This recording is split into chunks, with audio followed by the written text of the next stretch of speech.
আসসালামু আলাইকুম, কেমন আছেন সবাই?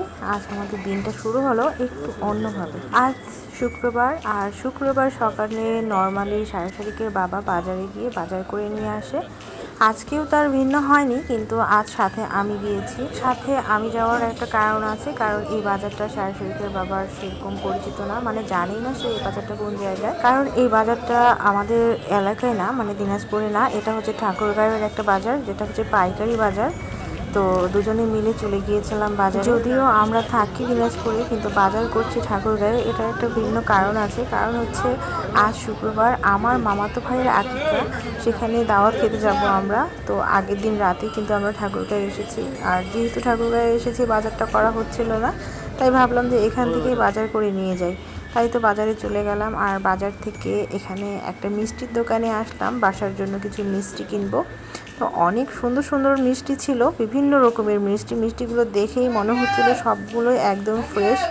তো যেটা যেটা ভালো লাগলো সেটা কিনলাম। আর বাচ্চারা যেহেতু রসমালাই অনেক পছন্দ করে, বাচ্চাদের জন্য রসমালাই, নিমকি এগুলোও নেওয়া হলো। মিষ্টি নেওয়ার শেষে আমরা এখন বাসায় ফিরছি, আর আমরা অটোতে করেই গিয়েছিলাম বাজার করার জন্য, এখন অটোতে করেই ফিরছি। আর এই রাস্তাটা এত সুন্দর, যেমনই পরিষ্কার পরিচ্ছন্ন ঝকঝকে তকতকে, রাস্তার দুই পাশেই গাছ, খুবই সুন্দর লাগছিল। আর এই সময় হঠাৎ করে আকাশটা একটু মেঘ করে এসেছিল, গাছগুলো খুব সুন্দর লাগছিল।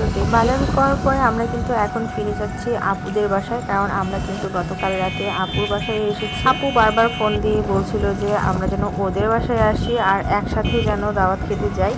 তাই আমরা কিন্তু একদিন আগে চলে এসেছি দাওয়াত খাওয়ার জন্য। তো রাতে যেহেতু এসে পৌঁছেছি, আর সকালবেলা বাজারটা করে ফেললাম। বেশ অনেকগুলোই বাজার করা হয়েছে, মনে হয় সপ্তাহ দুয়েক চলে যাবে। তো আমরা আবার বাসায় ফেরার পরে ফ্রেশ হয়ে, আর সাড়ে চারটে বাবা আজ যেহেতু শুক্রবার ছিল, নামাজ শেষ করে আমরা এখন রেডি হয়ে বের হচ্ছি দাওয়াত খেতে যাওয়ার উদ্দেশ্যে।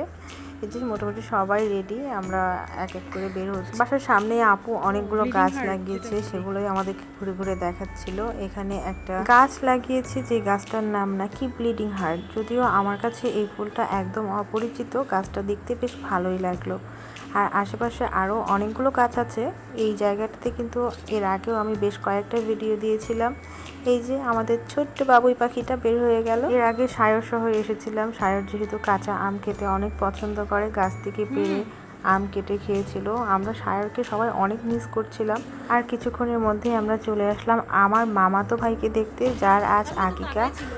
তো ওকে তো বাবু বলা যাবে না, কারণ ওর বাবারও নাম বাবু, ওর বড় আব্বুর নামও বাবু। তো ওর কিন্তু একটা সুন্দর নাম রেখেছে, তো নামটা আমার কাছে খুব কঠিন মনে হচ্ছিল। তাই আমি ওর বড় বোনকে বললাম যে তুমি নামটা লিখিয়ে এনে দেখাও তো, ওর নাম কি।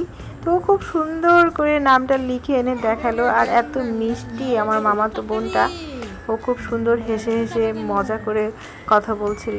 আর এই যে আমরা এখানে সবাই বসে আছি, আসলে আরও অনেক গেস্ট ছিল, যদিও সবার ভিডিওগুলো করা হয়নি।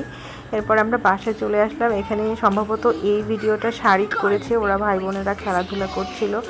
আর শিফাইন, সায়ান ওরাও এসেছিল, ওরা তো ফুপির বাসায় আসার জন্য অস্থির। আমরা কিন্তু এতক্ষণে দাওয়াত খেয়ে আবার আপুর বাসায় চলে এসেছি। শিফাইন, সায়ান তো বড় ফুপির বাসায় এসে এত মজা পাচ্ছিল। শিফাইন শুধু বারবার বলছিল আমি কিন্তু আজ যাব না, আজ কিন্তু আমি এখানেই থাকবো। তো সব ভাই বোনেরা খুবই মজা করছিল। আর আমরা যখন চলে আসি তখন মালিহা, মাহসিন ওদের খুবই মনটা খারাপ হলো, কারণ সাথে করে আমি তো ওদের বড় বাবুকে নিয়ে এসেছি। শিফাইনেরও খুব ইচ্ছে ছিল আমার সাথে আসবে, তবে ইনশাআল্লাহ খুব তাড়াতাড়ি আসবে।